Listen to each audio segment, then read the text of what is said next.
하루 15분 성경 읽기 생명의 말씀 현대인의 성경. 오늘은 제 102일차로 느헤미야 2장부터 시작합니다. 느헤미야 2장. 그로부터 4개월 후 1월의 어느 날 나는 황제에게 술을 가지고 가서 따라드렸다. 그러자 지금까지 내게서 한 번도 슬픈 빛을 찾아보지 못한 황제는 무슨 일이냐 하고 물으면서 아프지도 않은 내 얼굴에 수심이 가득한 것을 보니 너에게 무슨 문제가 있는 것이 틀림없구나 하였다. 그때 나는 대단히 두려웠지만 황제에게 이렇게 말하였다. 황제 폐하께서 오래오래 사시기를 바랍니다. 내 조상들이 묻혀있는 성이 황폐하고 성문이 불탄 채 그대로 있으니 어찌 내 얼굴에 수심이 없겠습니까? 그러자 황제는 네가 원하는 것이 무엇이냐 하고 물었다. 그래서 나는 하늘의 하나님께 잠시 기도한 다음 황제에게 이렇게 대답하였다. 만일 황제 폐하께서 나를 좋게 보시고 나에게 은혜를 베풀고자 하신다면 나를 유다 땅으로 돌아가게 하여 내 조상들이 묻혀있는 성을 제거할 수 있게 해주십시오. 그때 황후와 함께 앉아있던 황제는 언제나 얼마나 오래 걸리겠느냐, 지금까지면 언제 돌아오겠느냐 하고 물으며 내 요구를 쾌히 승낙하셨다. 그래서 나는 날짜를 정하고 황제에게 다시 이렇게 부탁하였다. 만일 황제 폐하께서 좋게 여기신다면 유프라테스 강 서쪽 지방의 총독들에게 보일 공문을 써주셔서 내가 유다까지 무사히 갈 수 있도록 해주십시오. 그리고 황제의 살림을 관리하는 아삽에게 줄 공문도 써주셔서 성전 곁에 있는 요새의 문과 성벽과 내가 살 집을 지을 목재를 나에게 주도록 해주십시오. 하나님께서 나와 함께 하셨으므로 황제는 내가 요구한 모든 것을 다 들어주시고 몇몇 군 지휘관들과 기병대도 보내주셨다. 그래서 나는 그들과 함께 유프라테스 강 서쪽 지방으로 가서 그곳 총독들에게 황제가 써준 공문을 주었다. 그러나 호론 사람 산발락과 정부 관리가 된 암몬 사람 도비야가 이스라엘 사람의 복지를 위해 일할 사람이 온다는 말을 듣고 대단히 격분하였다. 나는 예루살렘으로 가서 그곳에 3일 동안 머물러 있으면서도 하나님께서 내 마음을 감동시키셔서 예루살렘을 위해 하게 하신 일을 아무에게도 말하지 않았다. 그 후에 나는 몇 사람과 함께 밤중에 일어나 밖으로 나갔는데 내가 탄 나귀 외에는 다른 사람이 탈 짐승이 없었다. 나는 서쪽의 골짜기 문을 빠져나가 남쪽으로 가서 용의 우물이라는 곳을 지나 똥문으로 가면서 무너진 성벽과 불에 타버린 성문들을 일일이 조사했다. 그런 다음 나는 동쪽으로 샘문과 왕의 못으로 갔으나 내가 탄 나귀가 지나갈 길이 없었다. 그래서 나는 기드론 골짜기를 따라 올라가면서 성벽을 조사한 다음 오던 길을 되돌아 골짜기 문을 통해 성으로 돌아왔다. 하지만 그 성의 지도자들은 내가 어디 가서 무엇을 했는지 알지 못하였다. 이것은 내가 그때까지도 제사장들과 지도자들과 귀족들과 그 밖에 거기서 일하는 사람들에게 아무것도 말해주지 않았기 때문이었다.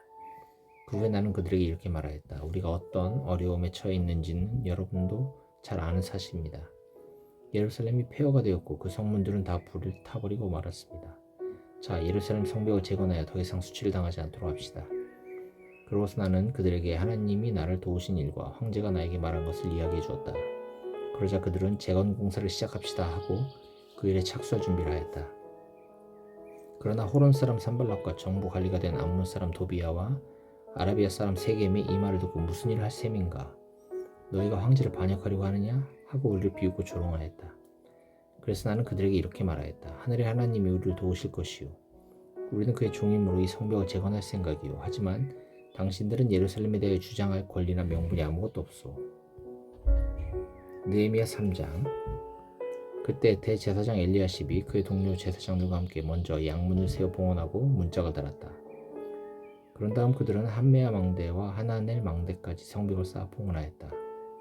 그리고 여리고 사람들은 성벽의 그 다음 부분을 건축하고 이므리 아들 삭굴은 그 다음 부분을 건축하였다.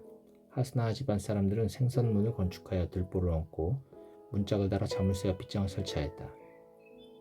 그리고 학곳의 손자이며 우리아의 아들 무레못은 성벽의 그 다음 부분을, 무세사벨의 손자이며 베레기아의 아들 무술람은 그 다음 부분을, 바나의 아들 사독은 그 다음 부분을 건축하였으며 그 다음 부분은 드보아 사람이 건축하였는데 그들의 지도자들은 노동을 하지 않았다.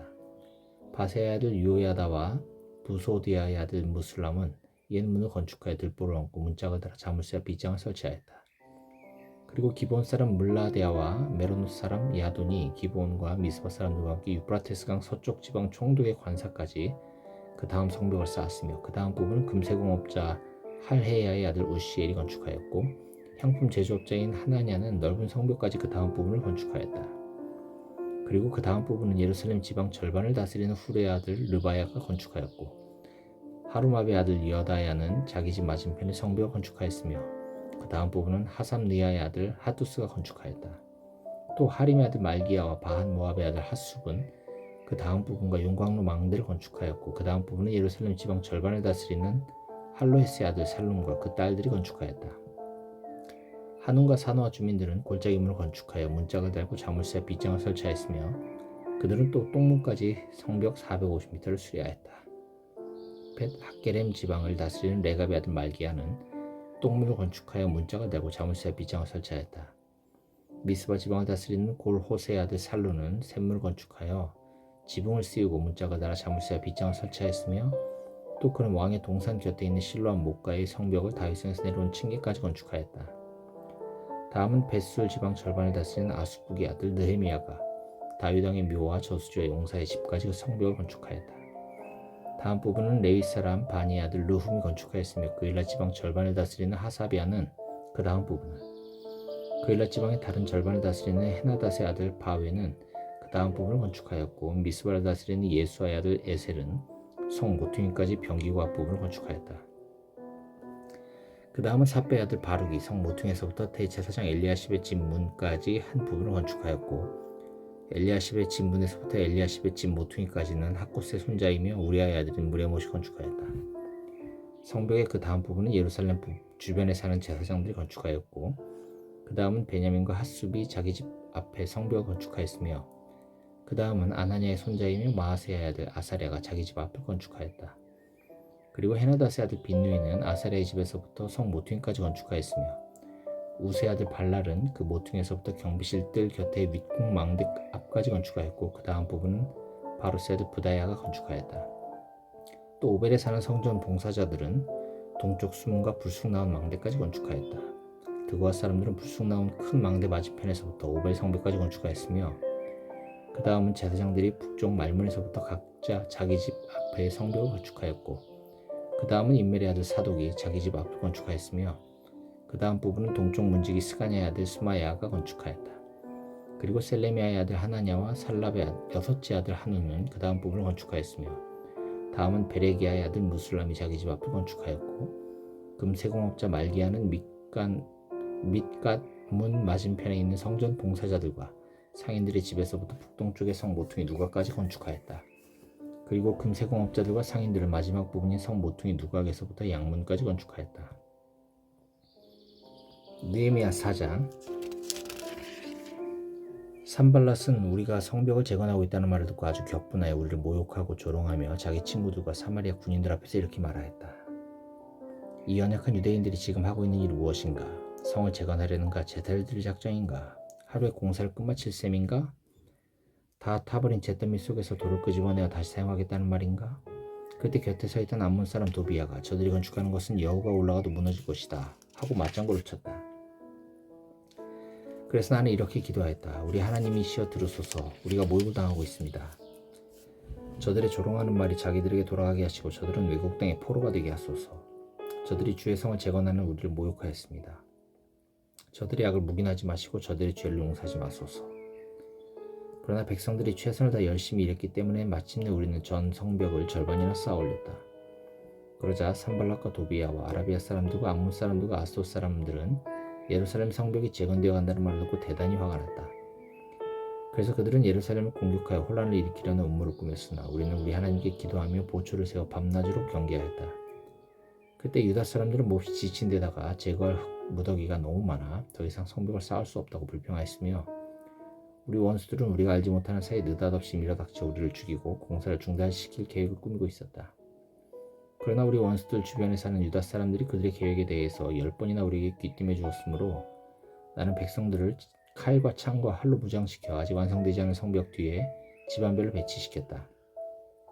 나는 상황을 살핀 후에 백성들이 두려워하는 것을 보고 지도자들과 백성들에게 이렇게 말하였다. 여러분은 적을 무서워하지 말고 두렵고 위대하신 여호와를 생각하며 여러분의 형제와 자녀와 아내와 가정을 위해 용감히 싸우십시오.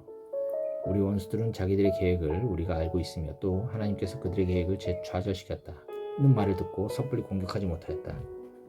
그래서 우리는 각자 자기 일터로 돌아가서 다시 성벽을 쌓기 시작했는데 그때부터 절반은 일을 하였으며 나머지 절반은 갑옷을 입고 창과 방패와 활을 가지고 경계를 하고 지도자들은 성벽을 쌓는 백성들을 뒤에서 지원하였다. 그리고 짐꾼들은 한 손으로 일을 하고 한 손에는 무기를 잡았으며 성벽을 쌓는 자도 각자 칼을 허리에 차고 일하였다. 그러나 나팔을 부는 자는 내 곁에 있었다. 그때 나는 지도자들과 백성들에게 말하였다. 공사가 너무 광범위하여 우리가 서로 멀리 떨어져 있습니다.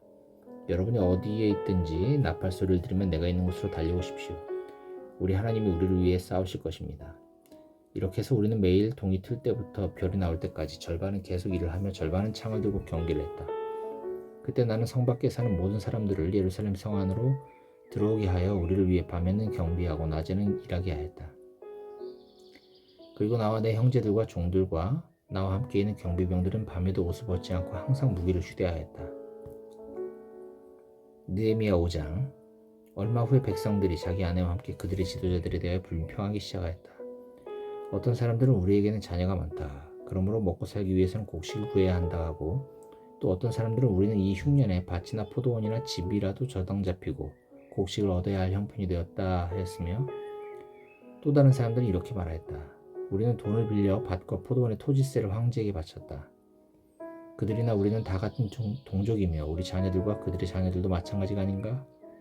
그런데도 우리는 우리 자녀들을 종으로 팔아야 할 처지가 되었고 우리 딸 중에 몇은 이미 종으로 팔려갔으나 우리 밭과 포도원이 남의 것이 되었으므로 몸값을 지불하고 데려올 힘이 없다. 나는 그들이 불평하는 말을 듣고 대단히 화가 났다. 그래서 나는 신중히 생각한 다음 지도자들과 관리들을 꾸짖으며 당신들은 당신들의 형제들을 착취하고 있어 하고 책망하였다. 그러고서 나는 이 문제를 처리하기 위해 큰 집회를 열고 지도자들과 관리들에게 이렇게 말하였다. 우리는 최선을 다해서 이방인들에게 팔린 우리 형제 유다 사람들을 도와 포로 생활에서 돌아오게 했는데 지금 여러분은 여러분의 형제들을 팔려고 합니다. 그것도 여러분의 동족에게 말입니다. 그러자 그들은 할 말이 없는 듯 침묵을 지켰다. 그때 나는 다시 말을 이었다. 여러분의 소행이 옳지 못합니다. 여러분은 마땅히 하나님을 두려워하고 옳은 일을 해야만 합니다. 그러면 우리 원수인 이방 사람들에게 우리를 비웃을 구실을 주지 않을 것입니다. 나와 내 형제들과 그리고 나와 함께 있는 사람들도 백성들에게 돈과 곡식을 빌려주고 있습니다만 이제 그 이자를 받지 않도록 합시다. 여러분은 오늘이라도 그들의 밭과 포도원과 감람원과 집을 되돌려주고 또 여러분이 착취한 돈과 곡식과 새 포도주와 감람기름의 100분의 1을 돌려주십시오. 그러자 그들은 우리가 당신의 말씀대로 모든 것을 되돌려주고 아무것도 요구하지 않겠습니다 하고 대답하였다. 그래서 나는 제사장들을 불러 지도자들에게 자기들이 약속한 것을 지키겠다는 맹세를 시키도록 하였다. 그런 다음에 나는 내 옷자락을 털며 이와 같이 하나님이 이 약속을 지키지 않는 사람들의 집과 재산을 털어 빈털터리가 되게 하실 것입니다 하였다. 그러자 모든 군중이 아멘 하고 여호와를 찬양하였으며 그 지도자들은 자기들의 약속을 지켰다. 내가 아르타크스엑스스 황제의 20년부터 32년까지 12년 동안 유다 총독으로 있으면서 나와 내 형제들은 총독에게 당연히 지급되는 양식을 먹지 않았다. 그러나 내 이전의 모든 총독들은 백성들에게 많은 부담을 주어 양식과 포도주 외에도 은 456g을 받았으며 심지어 그들의 종들도 백성들을 괴롭혔다. 하지만 나는 하나님을 두려워해 그렇게 하지 않고 오히려 성을 재건하는 데 온갖 정력을 쏟았으며 한 채의 땅도 사놓지 않았다. 그리고 나와 함께 있는 모든 사람들도 성을 재건하는 데 힘쓰도록 하였으며 또 내 식탁에는 다른 나라에서 온 방문객 외에도 유다 사람 150명의 고정 식사 인원이 있었다. 그래서 나는 매일 소 한 마리와 살찐 양 6마리와 많은 닭을 준비하고 열흘에 한 번씩 각종 포도주를 제공하였다. 이렇게 하면서도 내가 총독이 당연히 받아야 할 양식을 요구하지 않은 것은 백성들의 부담이 너무 큰 것을 알고 있었기 때문이었다. 이때 나는 이렇게 기도하였다. 나의 하나님이시여, 내가 이 백성을 위해서 행한 모든 일을 기억하시고 나에게 은혜를 베푸소서.